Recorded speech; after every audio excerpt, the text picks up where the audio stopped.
Isabelle Maréchal. Tous les 3 mois, il faut que tu arrives avec un nouveau produit. Là. Tout le temps. Mario Dumont. Comme on dit en québécois que ça a fessé, là. La rencontre. Maréchal Dumont. Je sais pas comment on va y arriver. Bonjour Isabelle. Bonjour Mario. Ça va bien? Ben, je vais très, très bien. Écoute, c'était bon début de semaine. Lundi, t'es en forme. Et moi, je suis restée collée sur des nouvelles qui sont sorties vendredi puis qui sont ressorties dans les journaux en fin de semaine. Tu sais qu'il y a une enquête là, de la Commission municipale du Québec à la suite de ce qu'on a appris vendredi dernier, c'est-à-dire qu'il y avait, la semaine dernière, il y avait un conseiller municipal de Laval qui se faisait payer de la crème à vino, entre autres choses, du miel, toutes sortes de bébelles, qui mettait ça sur son compte de dépenses et qu'on lui remboursait. C'est frais d'accueil à la population. Voilà, c'est ça, exactement. Bien faire son travail de conseiller. Tu te fais crémer quand tu vas à Laval. Bref, on a appris qu'il y en avait un autre conseiller à la ville de Laval qui est sous la loupe de la commission municipale du Québec parce que lui, il s'est fait payer sur le bras des Laval une formation de coach de vie. Il a fait sa formation, ça a coûté plus de 7 000 $. Si t'es coach de vie pour tout ton quartier, là, c'est-à-dire que ton quartier devient un quartier de gens de bonne humeur, qui ont du succès dans la vie. Exact. Et il chargeait cette formation 150 $ de l'heure, apparemment. Il y a une entreprise. Après moi, ça vaut ça.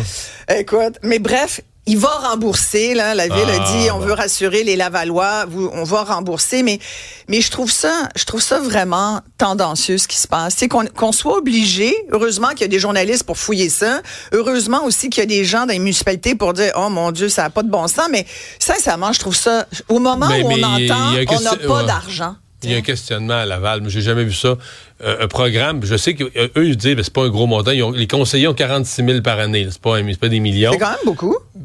Ouais, c'est beaucoup puis pas beaucoup à la fois, mais pour payer tous les frais de fonctionnement puis de recherche par puis mois, tout ça. c'est 1 000 $ par semaine. Mais ce que je veux dire, c'est que t'es pas supposé pouvoir passer n'importe quoi. Mais non, pas n'importe quoi. T'es supposé avoir des critères. Quelqu'un qui regarde. Tu devrais avoir de l'éthique. Tu devrais avoir de la propre éthique qui te dit, ça...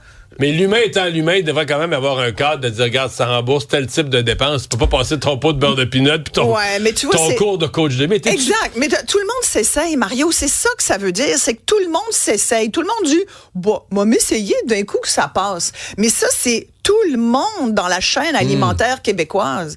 Et je me dis, à un moment donné, il faut que ça arrête. C'est toujours bien juste les deux mêmes poches des contribuables. On n'en a pas d'autres, là. T'sais?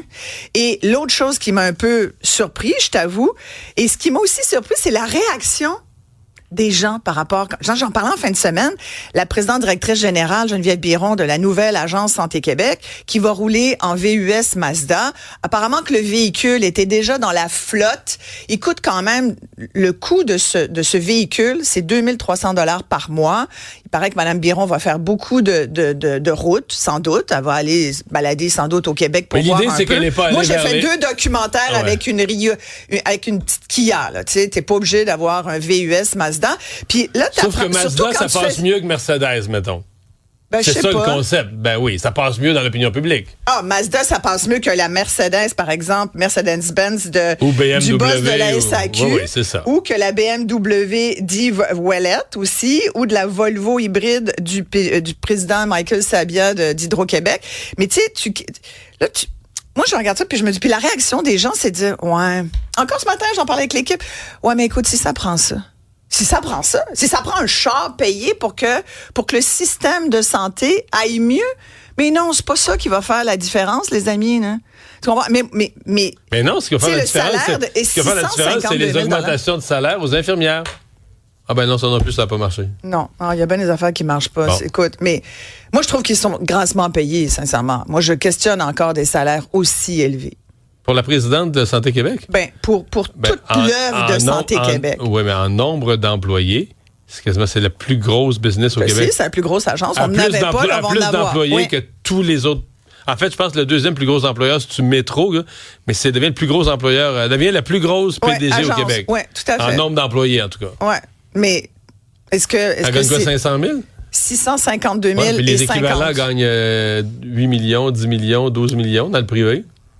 Va dans le privé, reste dans le privé. Moi, puis, regarde, on verra, là. Je sais pas ce que ça va changer, Santé Québec. Non, je pense que personne ne le sait, Mario. Puis quelqu'un gagerait aujourd'hui, tu sais, on a eu des discussions, toi puis moi, sur Nordvolt.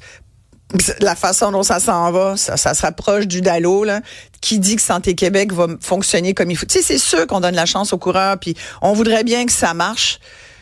Sincèrement, regarde. On n'est pas sûr. Écoute, tu peux prendre une gageure là-dessus, puis on verra dans 5 ans qu'est-ce que ça aura donné. Mais en attendant, je sais pas si tu as vu, puisqu'on parle ici de fraude quand même, pas dans le cas des voitures, mais dans le cas de ceux qui essayent de se faire passer des dépenses sur le bras des citoyens, il y a de plus en plus de fraude dans les supermarchés, dans les pharmacies.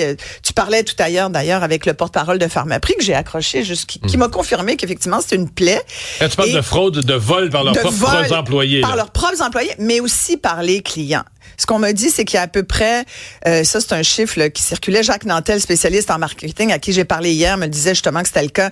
Le tiers des employés serait dans toutes les fraudes, ça serait le tiers des employés, les 2 tiers des clients. Et donc, il y a un projet pilote, j'en parle d'ailleurs tout à l'heure à 9h02, j'ouvre mon émission avec ça, je veux vraiment que les gens me disent ce qu'ils en pensent. Le projet pilote de Shoppers Drug Mart, c'est en Alberta en ce moment. On a installé des caméras sur les caissiers. Ce qu'on me dit, puis c'est ce que me disait le porte-parole tout à l'heure de Pharmaprix, c'est que c'est surtout pour protéger, dit-on, les employés, les caissiers, qui reçoivent beaucoup de problèmes. Tu sais, les clients sont pas contents face à l'augmentation des prix, j'imagine.